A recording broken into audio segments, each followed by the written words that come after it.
Thank you very much, Lisa, President, Commissioner, and I would say Pastor Lisa Borders. I always feel that you get me to the point of conversion. But today your text is, you cannot be what you cannot see, and it is perfect because it strikes me that one of the things that is great about today and about the fact that you have all, on your own, spent the time and money to come to Washington from all around the country is that I can see and you can see that we're real. It's more than a website. It's more than a wishful thought. We have a problem solvers conference here. We have a problem solvers movement. We have a problem solvers caucus in the House. We're going to have a problem solvers super PAC. And now we even have a no labels choir. How can I hate that? So thank you for helping us see and also to know what we can be and hopefully what we can help make America be again. Unfortunately, Governor Huntsman at the last minute could not be here today, so you're not going to be able to enjoy the classic vaudeville team of Huntsman and Lieberman. But I'm going to try to speak on his behalf. He's just been wonderful to work with in No Labels. He is a great human being, a wonderful public servant, and just will always be my friend. So we're here at a very special time for a very focused purpose. This year, as you well know, is a historic year in American government and politics that will have a big effect on the future of our government and our country. And it's not saying too much to say that our democracy is being tested this year in ways that it has rarely been tested in our history. This Congress and the new administration are going to be trying, we hope, to solve some critically important problems. Tax reform, infrastructure, healthcare, immigration. To get anything done needs bipartisanship. That's axiomatic. I can tell you, looking back at my 24 years in the Senate, privileged to have those 24 years, I never introduced a bill that I really cared about unless I had a Republican co-sponsor. Because I knew it wasn't going to pass unless I could build a bipartisan coalition. And every bill, every accomplishment that I'm proudest of as I look back was the result of bipartisan work. To put it mildly, that's not happening anymore, and that's why we're here to help make it happen. The forces of division have already begun their familiar, and I would say deadly dance. Extremists on both sides say the people of the other party are the enemy of the American people. They say the people trying to reach bipartisan agreements are selling out. They say the only word that they're really, I think, comfortable with, which is no, no, no. They go to town halls, they email and call their members of Congress, they hold rallies, and they demand no compromise. They are the only voices too often that are heard. And if that continues to be so, they're going to win, and America will lose. They will wear down members of Congress who will decide that the safe thing to do, the smart thing to do politically, is to just walk away, go along with the crowd, and set yourself up for a win in the next election. It's an old phrase. I haven't heard it for a while, but it really rings true today. It's time for people in positions of leadership in Washington to stop thinking about the next election and start thinking about the next generation of Americans.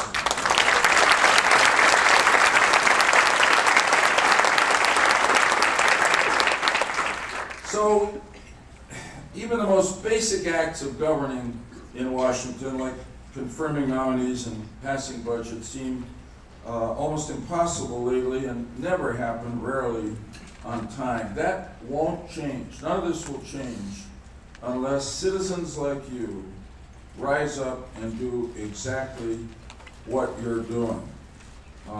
Unless people like you are the ones at the town halls, sending the emails, making the phone calls, encouraging bipartisan leadership, and demanding an end to obstructionism. That's the way this is all going to change. You are the leaders of the new center of American politics. Maybe it's center-right, maybe it's center-left, maybe it's independent. And unlike the far-right and the far-left, you don't blame all of our problems on the other side. You want as many people on all sides as possible to come to the table and agree that we have goals that we share for our great country, and then begin to negotiate, to compromise, to achieve something toward those goals. That's the way it's always happened in our country. You've got a wonderful day ahead of you here, and it ends with a guest appearance by George Washington. Well, it may not be George himself, but although that would be fun. It's a wonderful actor named Ian Kahn who plays George Washington in the AMC show Turn. And Washington's wisdom and the wisdom of the founders really is necessary today. They're venerated based on their principles and their courage, which deserve veneration. But no less important was their belief in the virtues of compromise and their refusal to let the perfect be the enemy of the good. Some of the most lasting and noble first accomplishments of American government were products of principled compromise. My parochialism compels me to cite as the best example of that the Connecticut Compromise, which actually bridged the differences between big and small states at the Constitutional Convention by quite logically creating a Senate with equal representation for every state and a House with representation based on population. If you read the transcripts and some of the histories of the Constitutional Convention, it was quite possible that this issue, which was very personal to the representatives there, could have brought the convention to an end. But they compromised. They compromised in the national interest. You might say they compromised in the interest of creating a nation. That is the spirit of national interest over party interest, or what Washington himself called factions in his farewell address. He warned his fellow Americans then and in the future about the danger of factions, and he meant political parties and interest groups, that he saw even then that some people were putting the interest of what he called factions ahead of the national interest, and that would be terrible for the country.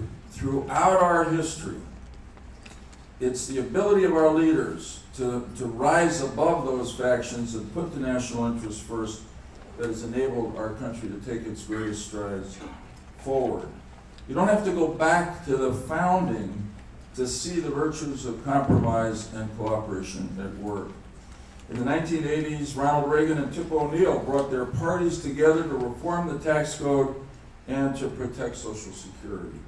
In the 90s, President Clinton and Speaker Gingrich balanced the budget and stimulated economic growth and tremendous job creation.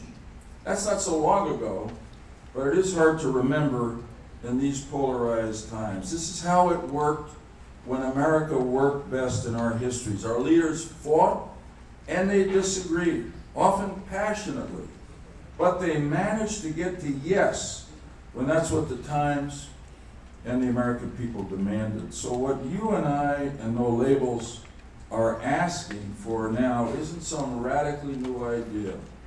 It's etched in the best of our country's history. Now, let me mention the name of Thomas Jefferson. Unfortunately, Tom could not be with us today. But in a famous letter that he wrote to James Madison in 1787, he said, "I hold that a little rebellion now and then is a good thing and as necessary in the political world as storms are in the physical world." End of quote. No Labels was formed around 2010 because it could see the storm and the rebellion coming. If people had listened to what we were saying then, probably there wouldn't have been the kind of rebellion that there was clearly in the election last year. As is always the case in a democracy, we can't explain with certainty, because the votes, after all, are private, what the voters were saying. We can, however, guess that the targets of the rebellion of 2016 were Democrats who had controlled the White House for 8 years, anybody who seemed like a Washington insider, responsible in any way for what was seen as the mess in Washington. But I think there was a third reason in the case of President Trump. I think a lot of people also voted for him, albeit reluctantly, based on the hope that he could make America's government work because he was a successful CEO of a business and the author of a book called The Art of the Deal, which had not been happening too much in Congress in recent years with the president. Unfortunately, in the first weeks of the Trump presidency, our country and government have seemed more divided than ever. The far left has gone into reflexive resistance and the far right into mindless triumphalism. The anger, and I like that word too. The anger and alienation that began under President Bush and worsened under President Obama seems to have reached a fever pitch in the Trump administration. Frankly, if this doesn't stop, I think our democracy is at risk and our country really will never be great again. So that's why your presence in Washington today is so important, and it could not come at a better time. You are the voice of the new center of American politics. You are the voice of millions of Americans who only want our leaders in Washington to stop fighting and start fixing our country, who are prepared to say, "Governor, go."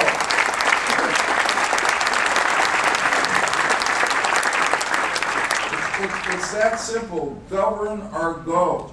You are leaders of a movement that is growing and getting stronger.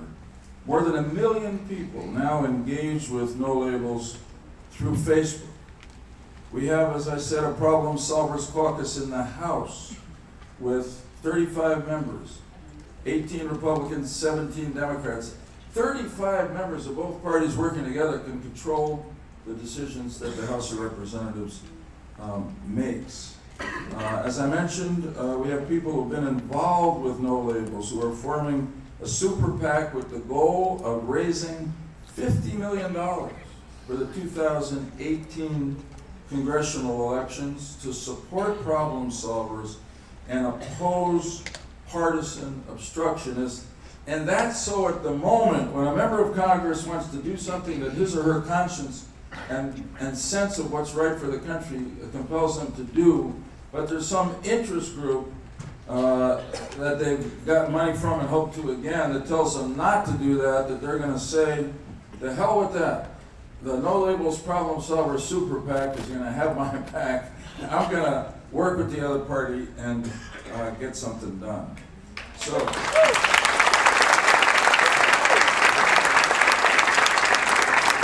I repeat, this is not a theory. This is not wishful thinking.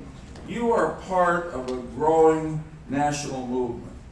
Now, let me add a personal note to build on what I hope is that optimism. Last night, the president, I think, opened a window and may have just let in a little fresh air of hope. At times, he seemed to be speaking from the new center, calling for bipartisan cooperation, asking everyone to leave the trivial conflicts behind, and in 2 sentences that could have been written by Nancy Jacobson. I don't think she did. He said, everything that is broken in our country can be fixed. Every problem can be solved. Fix the broken. Solve the problems. That was great to hear. Will the president stay on this course? Well, I heard an answer. Well, enough fractured and fractious Democrats and Republicans come to the table to negotiate the compromises that can achieve tax reform and infrastructure investment and fixes in healthcare and immigration laws and a lot more. Only time will tell, but more than time will tell. The question is whether the citizens rise up and grab this hope from last night and try to make it real and sustained until it leads to action. Your visits to your representatives in Congress tomorrow and your monitoring of their actions from home can make an enormous difference. Remember, Margaret Mead's timeless wisdom. Never underestimate, she said, the power of a small group of citizens to change history. In fact, that's the only way it has ever happened, end quote. So that is the modest mission I give you over the next 24 hours. Change history. And you know what? I think we can do it. And we will do it. So thank you. Godspeed in your work.